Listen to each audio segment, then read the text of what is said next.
So in the last section, you noticed that our random action returns action result. This action result is the base class for all action results in ASP.NET MVC. So depending on what an action does, it will return an instance of one of the classes that derive from action result. In our random action, we're calling this view method here, which is just a helper method inherited from the base controller class. This method allows us to quickly create a view result. Alternatively, we can return a view result like this. Return new view result. You can see that it's easier to just call the view method, and this approach is way more common amongst ASP.NET MVC developers. Now you might be asking, why is the return type of this method action result, even though we're actually returning a view result? Well, in case of this action, we could simply set the return type to view result.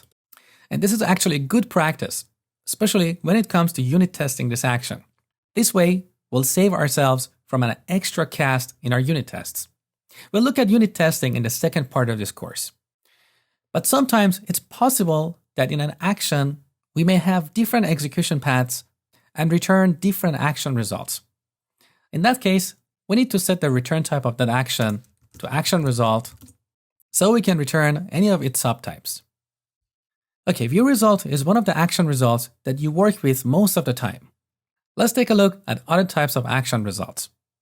We have partial view result to return a partial view, content result to return simple text, redirect result to redirect the user to a URL, redirect to route result to redirect to an action instead of a URL, JSON result to return a serialized JSON object, file result to return a file, HTTP not found result to return a not found or 404 error, an empty result which is used when an action doesn't need to return any values, like void.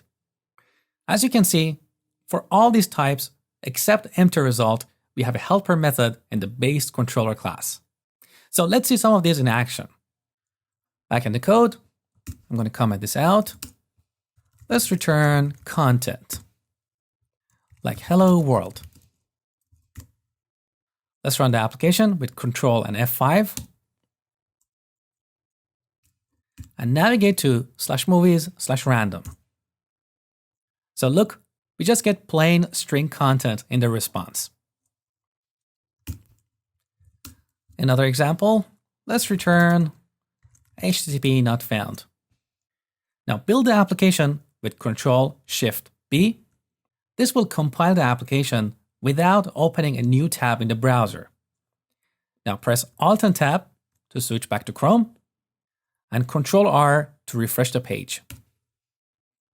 Okay, look, we got the standard 404 error. Now for empty result, we don't have a helper method. So if you want to create an action that doesn't return anything, you need to return an instance of empty result like this. Return new empty result.